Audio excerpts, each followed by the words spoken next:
In the several months that I had shared the Baker Street lodgings with Sherlock Holmes, I was consistently amazed by the indefatigable energy he poured into his never-ending war on crime. But my physician's eye could see the strain that perhaps another wouldn't have noticed. Thus it was one morning that I prevailed upon him to join me for a day in the country. All seemed tranquil at first, but I was to learn, as I did in later years, that when Sherlock Holmes did not seek trouble, it often sought him.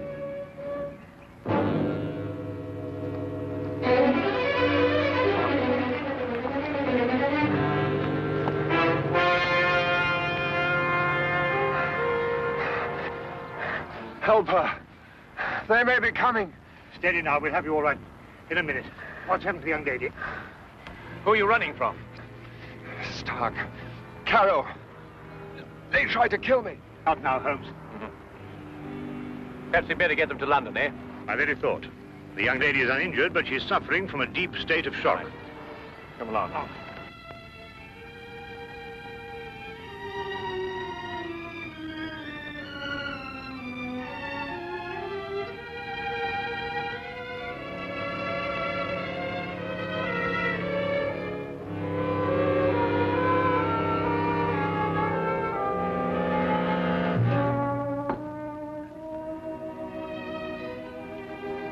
Just drink this, will you?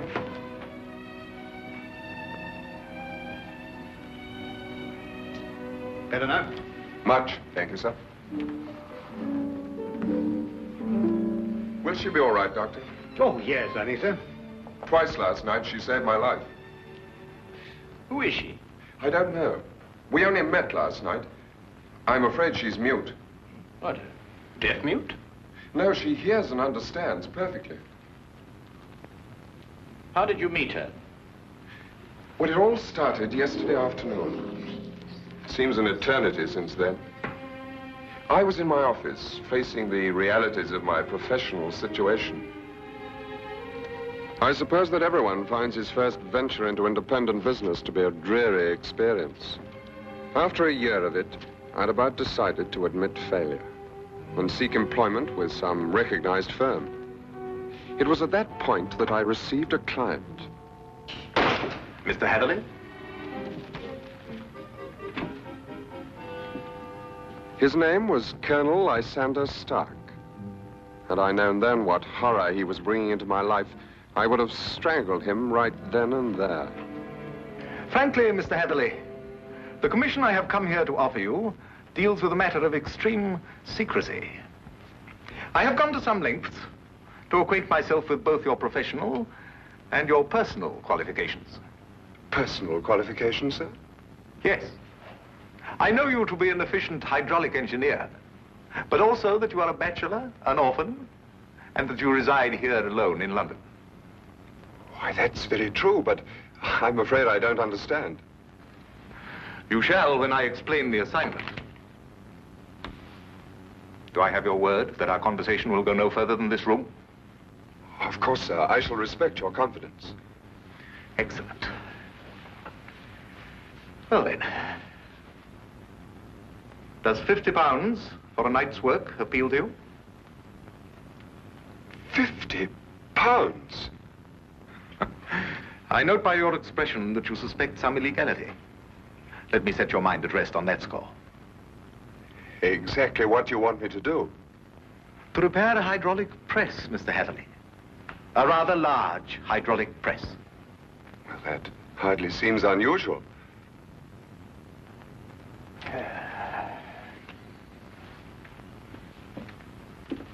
For some years, I have owned a small place in the country just outside London. Recently, it has come to my attention that the land contains a vein of something commonly called fuller's earth. I trust you are familiar with the term. But ore is dug out of the earth. Why should you need an hydraulic press?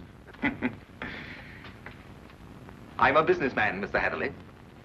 Undoubtedly, the land surrounding mine contains more of such wealth. I hope to use the income from my own discovery to purchase my neighbor's land cheaply before he discovers its hidden wealth. I see. If my neighbor were to suspect what wealth he treads on daily, he would never sell at any price. It's quite clear now. You use the press to mold the dug earth into some innocent form so that you can dispose of it without suspicion. Precisely. Very ingenious. There's a fortune down there. A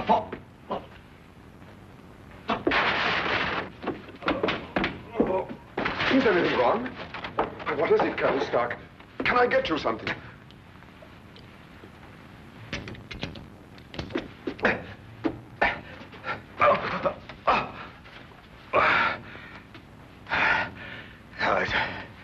It's all right. My heart. I oughtn't to get too excited.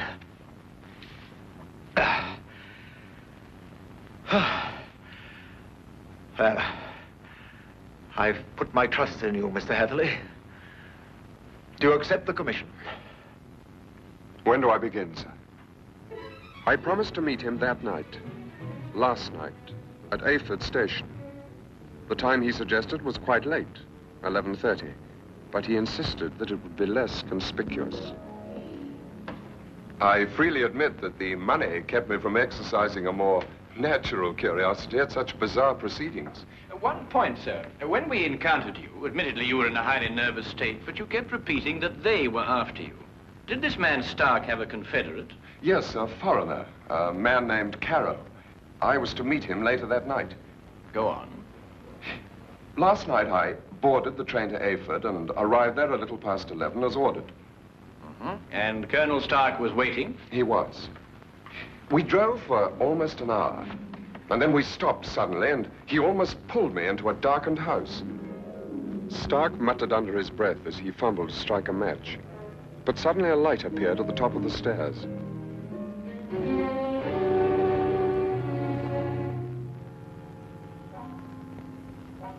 It was the first time I saw this young woman, gentlemen. Even in the poor light, beauty and fear were sharp in her face.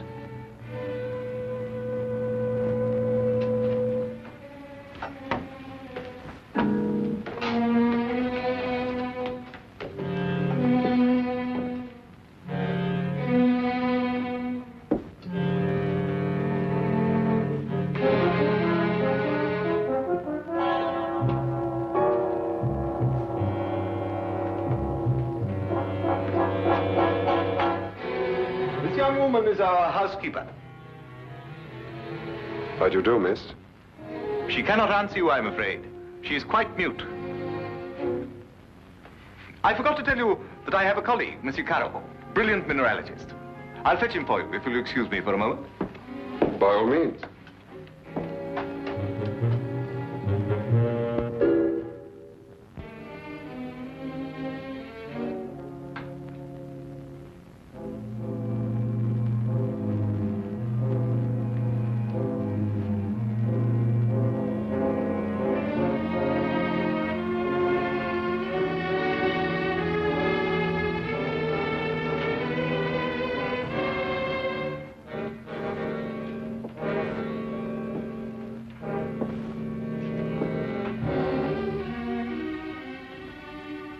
Is there anything wrong? You want me to leave? Why? Are you trying to warn me against Colonel Stark?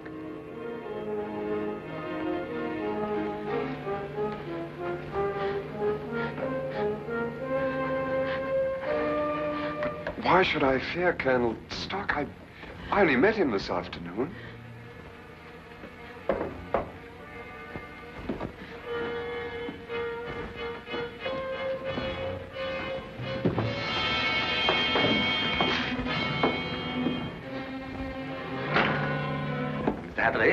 I'd like you to meet my friend and associate, Monsieur Carroll.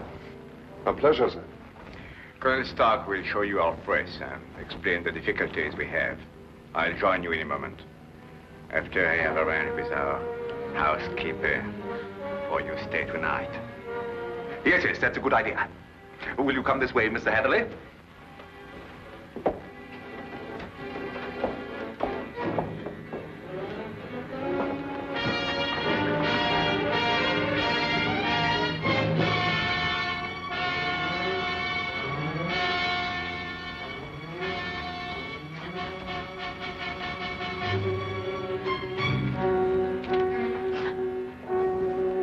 I thought you have learned better, my dear.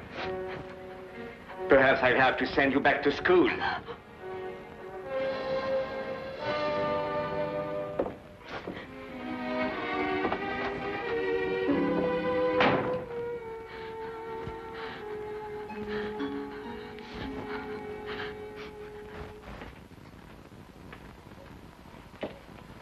Yes, in principle, this is the standard hydraulic press.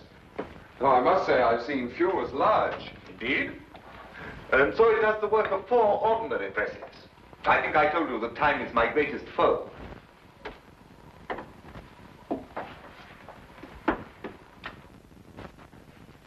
Would you bring more light, please?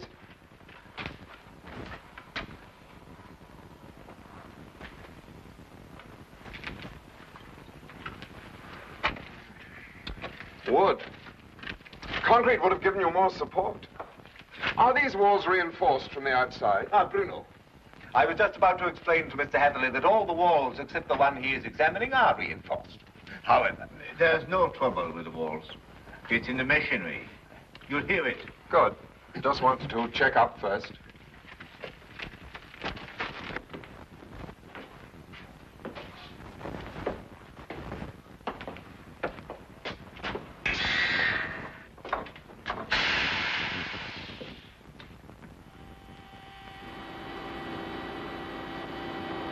Now listen.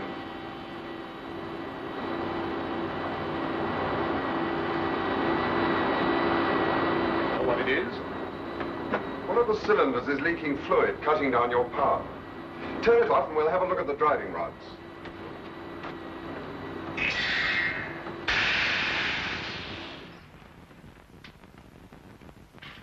I knew what I was after, and the rest proved to be no problem. Of course. You knew by then the true purpose of the press. Not quite. Although I was sure it was not for making dirt brick molds. Much too large for that. But they'd lied to me so blatantly, I thought it best not to call them on it right off. Well, what were they using the press for? Fairly obvious. They are counterfeiters. They use the press to form the amalgam that takes the place of silver. So I learned during the night. It was naive of me to assume that everyone but myself was asleep, but I did.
It's amalgam, Mr. Hatherley.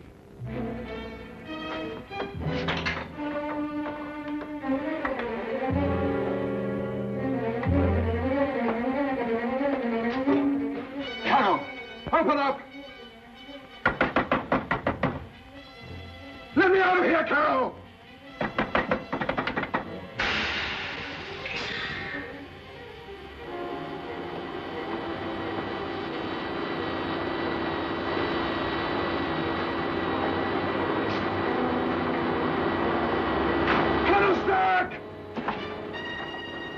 No one knew better than myself what that sound meant.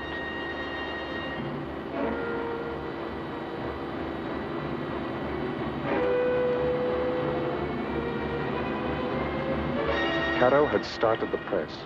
Within minutes, that cold ceiling would be down with a force capable of grinding me to a shapeless pulp.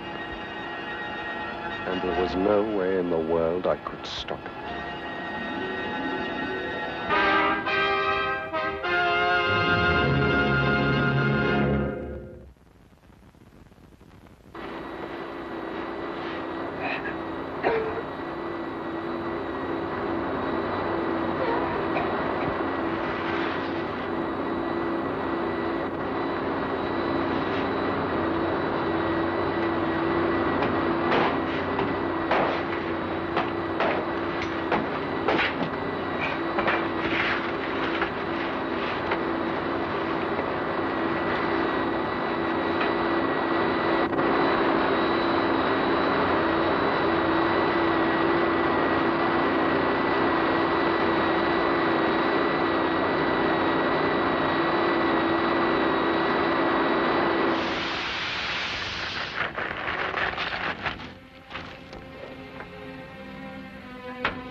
will come with me.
What is this?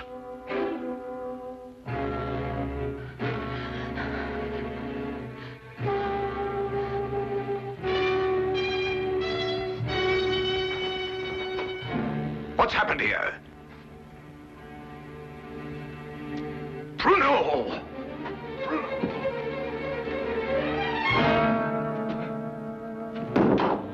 No.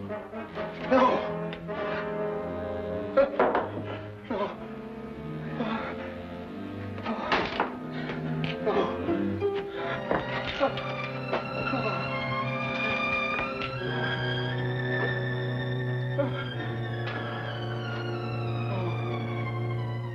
That's almost the last lucid recollection I have. I remember carrying her outside and plunging ahead into the darkness.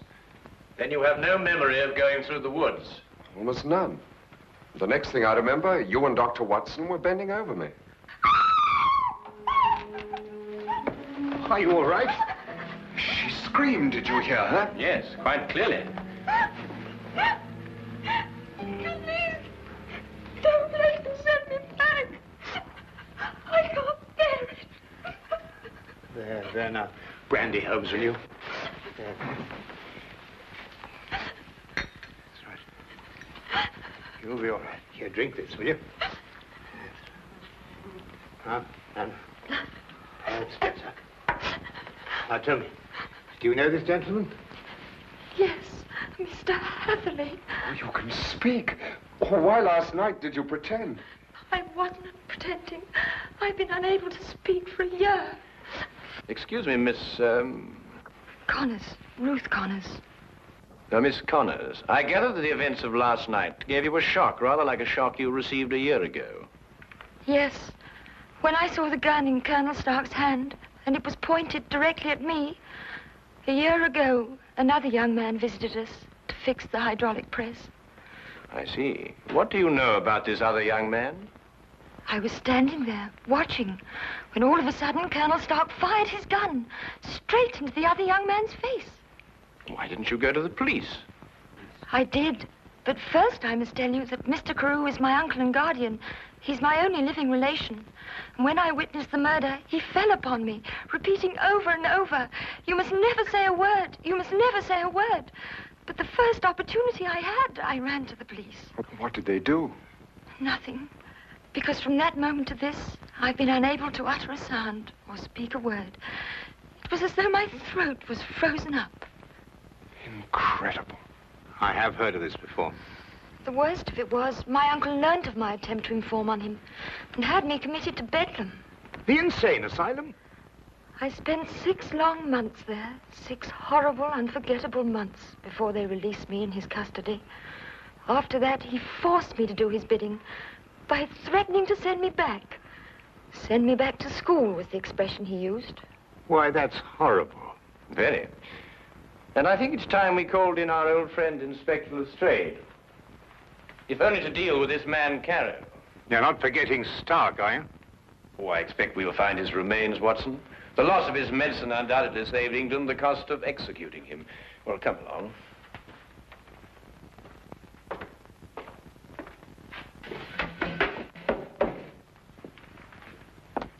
Now that young Mr. Hatherley tells us about neglecting the candle while he made his escape, I can place the blame for the fire. You sure it was Colonel Lysander Stark whose remains you found here? No doubt. Several articles of authentic identification, no doubt. Anything else? No, Inspector. Sorry. All right, thank you, Constable. Now where's Holmes got himself to? He just went down to the station. He said he'd be back in a minute. Look here, if Holmes thinks he can do... I'm sorry to keep you all waiting. Well, everything's settled, Lestrade? About as settled as it's likely to be. Stark's dead. Carrow's escaped. The only thing now is to go back to London and put out an alarm for him. Oh, dear. Well, tell me, what about the money? What money? Well, you know, the money they were making, the counterfeit. Have you found any? Well, no. Oh, I suppose Carrow took it with him. Well, the man would have to be pretty desperate indeed to even bother with real money, let alone counterfeit. What are you suggesting, Holmes? Miss Connors, the only carriage used here is the carriage that Mr. Hatherley rode in. Is that right? Why, yes, I think so. I see. And that carriage has been in the livery stable since last night. Thanks to an obliging constable, I found one of Mr. Carrow's footprints. But there was no trail of similar prints leading away from the house. Mark you, I didn't imagine that he would try and make his escape on foot. How did he get away, then? He didn't, my dear fellow. He's still in this house, hiding somewhere. What? Mr. Holmes, there's a cellar where... I examined that cellar myself. No, I mean the special cave they dug under the house to hide the money. And there must be an entrance from the house itself. Well, I wasn't permitted to know exactly where, but I'm sure it was in this room somewhere. Thank you. Well, let's try and see, shall we? I beg your pardon.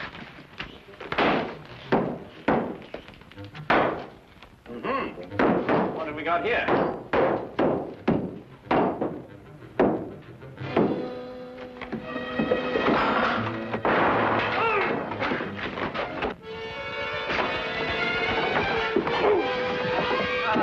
Very neat, Watson. Oh, there wasn't anything to it. Now then, what have we got here? Oh, just nicked me, Doctor. Nothing serious. Well, we'll have a look at it anyway. No. Some of you may lend a hand in here. That's that. I don't believe you'll have any more trouble with Mr. Carew. This has been a nasty business all round. I've lost my £50 fee, been roughed up, but it could have been worse, I suppose. A good deal worse, my friend. For example, I believe this is yours. Mine? Yes. What is it? Your shoe, I believe. I recovered it from the press. Yes, it makes one think, doesn't it? Well, Watson, you were quite right. A day in the country can be quite relaxing.